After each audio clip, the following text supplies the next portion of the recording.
right, so how are you folks with masks? So I think Keith was right. We have enough for now and for the near term. Our supply folks across the network are working really hard to source both surgical masks and N95 respirators. As you know, it's been a big topic in the national news.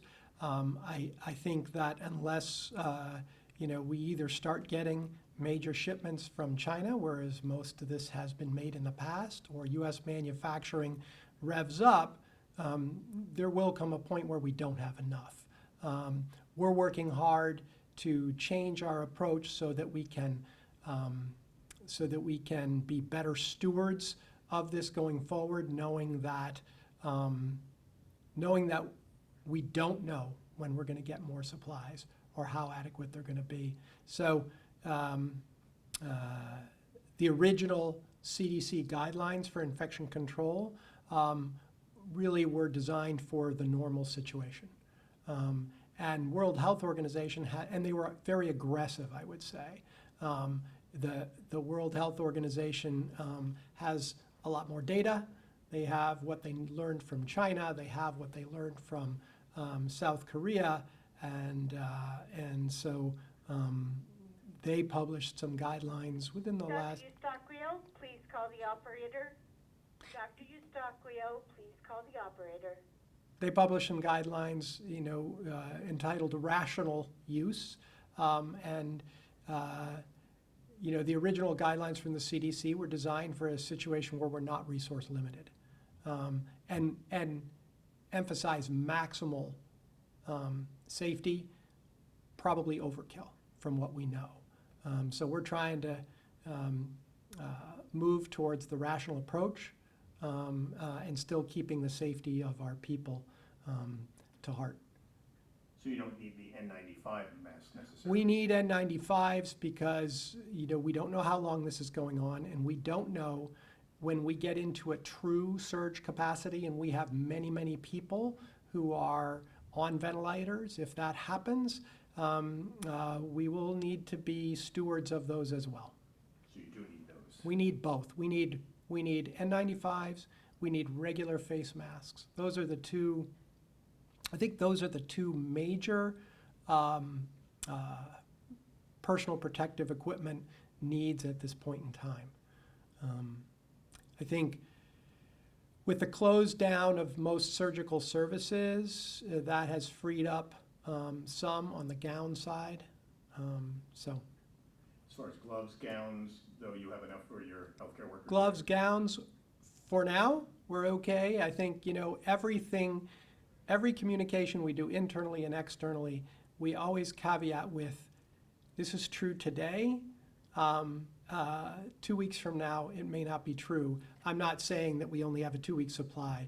A lot depends. We're just learning what our use will be because it's only been 2 days since we shrunk down our surgical services and really cut back our services to only the most essential for acutely ill personnel and acutely ill community members. So do you go to your suppliers? Do you go to the state? Do you go to both? And when it comes to getting the masks you need and the other supplies? So we go everywhere we can. The state has distributed some. We go to our usual buying suppliers, and we are going wherever we can. The network purchasing folks are trying to source things wherever they can get them, really. A lot of the major distributors have done what's called going on allocation. So what that means is they look at your normal use and they also look at your order, and then they decrement it. They automatically reduce it by 25% or automatically reduce it by 50%, really depending on the resources that they have and their assessment of how they can meet people's orders. So it's a global approach to allocation, which doesn't necessarily reflect what one hospital could have a boatload in reserve and another hospital could have nothing. PPE is a big deal. For the moment, we're okay here. Have they given you an indication when you may get supplies from them and how much? Nothing hard and fast. You know, we heard yesterday that there was some movement of gear out of China since their manufacturing is revving up and their ports are starting to ship. Where that's going, who will get it, we don't know. You mentioned, can hospitals share, unlike the test kits, can hospitals in Vermont and New York swap and share equipment, and is that happening? We can do that. What we're really doing is that the buying is occurring at the network level. And then when we get shipments in, we will allocate it out. There was something on Facebook about, are you looking for folks to send in masks if they manufacture or make them? If people want to donate a supply of surgical masks or N95s that they have, by all means, they should reach out to us and we can talk. We actually had one reach out that was kind of interesting, that appeared to be a donation, and then on further discussion was a sale at what I would consider gouging prices. So, you know, and we have had donations. We have had reach outs from construction firms. So construction firms use N95s and they're not doing their business. And so we've had lots of reach outs, and we just need to look at each one and say, if that's something we can use, we will use it. And dentist office as well, with them closing down, if they offered? I am not aware of that. That doesn't mean it hasn't happened. I'm just not. Any idea from the construction companies how many they've offered to? Again, No. I've just heard that that's happening, but I don't know. How's everyone doing here? How are the healthcare workers doing? I think they continue to provide great care. I think we are nothing more than members of the community, so we're stressed. Everybody is stressed. The people on the front lines are especially stressed. Some people are stressed because they're wondering, as we ratchet back services, we're in this weird situation where we might have people who we don't have work for currently. We may have work for in a couple of weeks. So we're in the final stages of identifying a plan on how we manage that. Our goal is not to hurt people, and we're working on that. There are a variety of options that people might have, but what we know we need today may be radically different from what we need in 2 weeks. And so we're literally making a list of all of our staff, identifying what skill sets they have, identifying what skill sets they could learn quickly, and identifying where we could deploy them. But it's scary for staff because some staff work in places that we shut down. And so they're trying to understand not only what are my risks from COVID, but what if they don't need me? And so we're trying to work through that. It's a real thing. We're trying to work through with our teams, with our bargaining units, with our unions to try to address that. I think, like I said, for the most part, everybody in here lives in this community and they have the same fears everybody else has. And then they have the stresses of either being or feeling like they're more exposed to COVID. I think we all sort of know COVID doesn't float through the air from one room to another or one wing of the hospital to another. That doesn't mean there aren't irrational fears both in and outside of the hospital that, I don't want to be here because there are COVID patients here. So we're just normal people like everybody else. We happen to have a skill set that is very needed in this particular situation. So One case now, but you're anticipating more. So there's one case in the hospital, and then there's one case in the community that are confirmed. There are tests out on a variety of patients, some in the community, some in the hospital, and we're just waiting for results on those people. But you expect fully to ramp up here at the hospital in the coming days? I don't think there's any scenario in which we will not get significantly busier with more patients or suspect patients. All elective surgery is canceled for now, All elective surgery is canceled.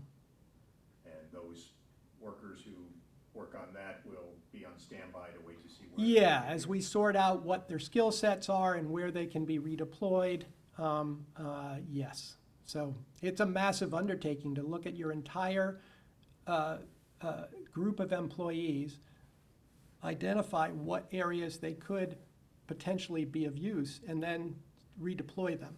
That's not a simple undertaking. Will some be sent home until they're needed? We have already been sending some home because we, on a given day, don't need them. But that's a sort of a non-systematic approach that we're doing until we can develop this overall plan. And do you, Wouter or Brian, how many employees do you have here now? Unique people that work, remembering that not all work full-time. I think it's around 2,500. And is there a particular That's a number that pretty loose number. And that's everybody in the hospital. Is there Yeah. a particular number that would be on the front lines working here? There is, but I would not be the one. I'm sure there is. I don't know what that number is. Hundreds, though, you say? On any Same. given day, oh, certainly certainly hundreds, yeah. If you think of 3 shifts and providing care for our hospitalized patients, that's still quite a few people. And last question, border being shut down, but healthcare workers are going to be allowed across. I think a lot of people would be surprised how many folks from Canada are working in the UV network. Yeah, we have a lot. CVPH probably has the most. But my understanding is there are people who cross the border daily to go to UVMC, the University of Vermont Medical Center. There are people who cross the border daily to go to Alice Hyde. I am not aware, but that I just don't know about the other hospitals. But yeah, we have the most. So we were the most worried about that border shutdown. My belief is that it is working okay.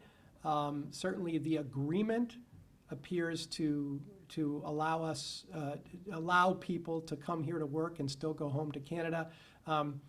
We also know that sometimes the implementation of these is spotty initially, and we would not be surprised if there are individual cases where we have to work through. I think fortunately we have a lot of support from our elected representatives on this issue. Whether it's at the state level or the federal level, they fully understand the impact of this. But they're needed, they're critical here, those Canadians. Yeah, especially, I mean, I think, you can imagine that the people that provide the core services, the physicians, the nurse practitioners, physician assistants, the nurses, the people that are on the units, the environmental service people, these people are critical.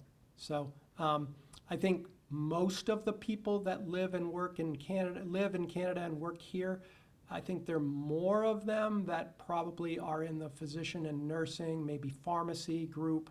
I don't know for sure. I think, you look at people that have the resources to spend that much on gas on a daily basis. So. Anything I didn't ask that you want to cover? No, I think, we are on a daily basis doing our best to serve the people of the community. We will continue to do that.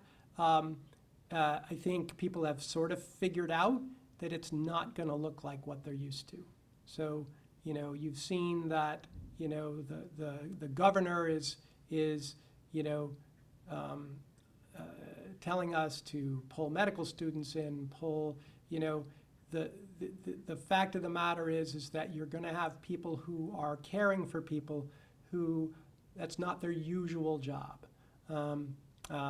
It's not going to be business as usual. We do our best every day to make sure that the care remains as good as it possibly can be.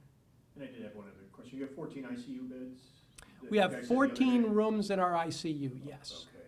If you have to go beyond that, do you have facilities here at the hospital to handle that, or will you have to look outside the hospital to other facilities? For ICU within the hospital. So we are putting the finishing touches on a plan to double our ICU and bed capacity. So that plan is outlined. We know where it'll be. And we We've identified the staff we will need. Now that rolls into what I referred to earlier, which is our staffing plan to try to figure out who can fill those roles. I think we also need to remember that lots of patients who are admitted to the hospital for COVID-19 don't need ICUs. So we are also developing a surge plan for those patients. And then we have the regular patients who still develop emergency conditions. You know, obviously we're not having people in our hospital that used to be there who might have had elective or semi-elective surgery. You know, we on a daily basis would have lots of people that had had joint replacements and were here for 3, 4, 5 days. That's not happening anymore. But if people come in and require an orthopedic surgery and need to be admitted, we'll still have to care for them. So we are developing surge plans for both ICU and non-ICU. And for non-ICU, do you have an idea what your capacity is? So our goal is to increase our capacity by about 50% total. Our ICU, our goal is to double that capacity. And if you wanted to do the math, you could figure out the other. But total, you know, what we're aiming for is a 50% increase in our overall capacity. And your capacity, what would that be for non-ICU? So on a daily basis, when we feel like we're at 100% capacity, we have about 200 to 210 patients in our organization. That includes our mental health units and OB and things like that. So double ICU and go an additional 100 to 50% on.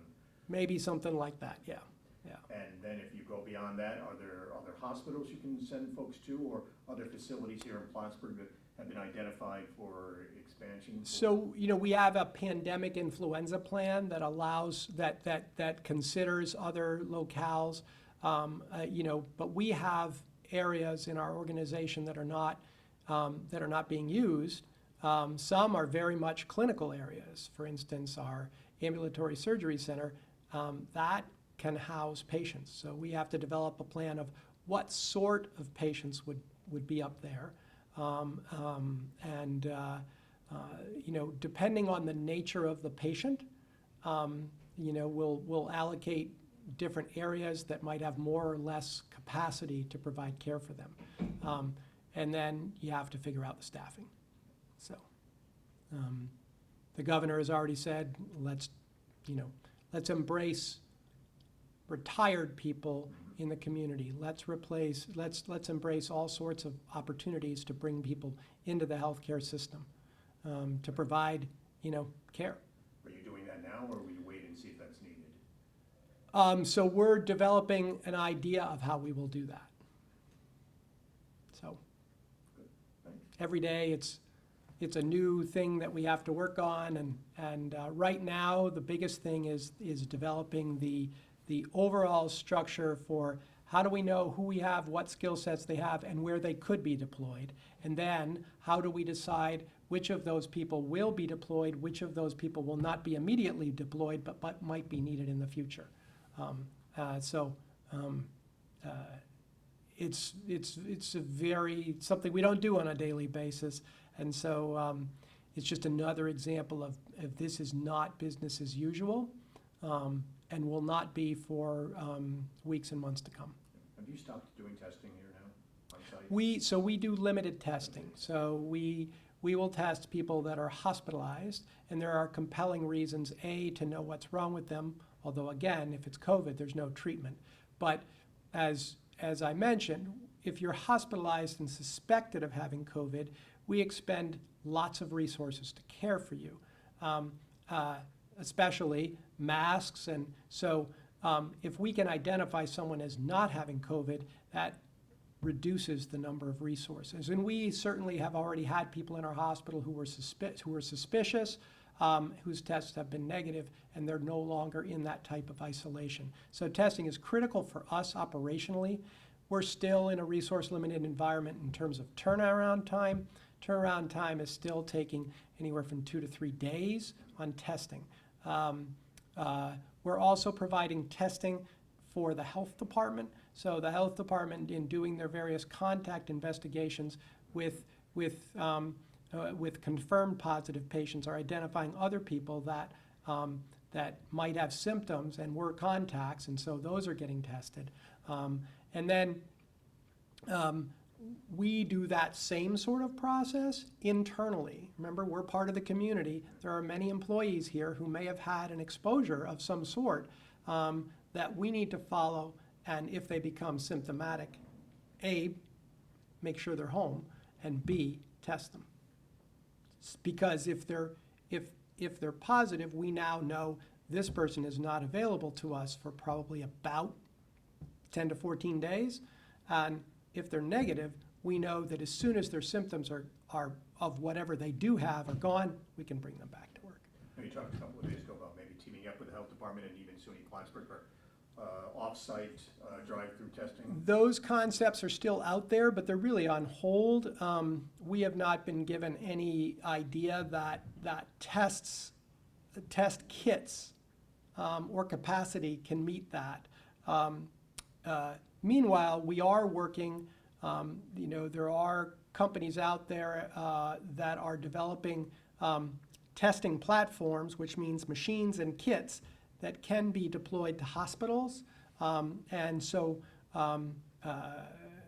that will be coming over the next 2 to 3 weeks. Exactly when, so if we get one of those platforms, it's a platform that we already use, so we're familiar with how to use it. Then it would really be the testing kits, reagents. How do we do that? And then when you get any new lab equipment in, you need to spend a few days making sure that it gives the results it's supposed to. It's called validation. Just because it came from the factory, that does not. You have to test it. So, we are being told that capacity, those platforms might be available by the end of next week. Whether that is optimistic or not, I have no idea. I don't work in that world. But then even if we got it on site, there would have to be a period of validation before we would be able to use it. If we get to that point, that platform can turn around a test in an hour. So You can do it right here. we can do it here and turn it around in an hour. So, but I don't want to give people the idea that we will routinely have massive testing doable. The first priority for that sort of platform would be our hospitalized patients, suspect patients that we might hospitalize, because operationally, we're starting to develop our capacity to separate COVID patients from the rest of the patient population. That's done in our emergency room, other than critically ill ones, and we're trying to identify our surge plans. We'll have areas that are for COVID or COVID suspect patients, and then areas that are for non-COVID or COVID suspect patients. If you have a test that can answer what the suspect question, then you have a much better sense of what your capacity is, and you're not using all the PPE for 3 or 4 days that might be unnecessary. Yeah, best case scenario, that's 2 to 3 weeks. I think off, probably. best case scenario, that's 2 to 3 weeks off, yeah.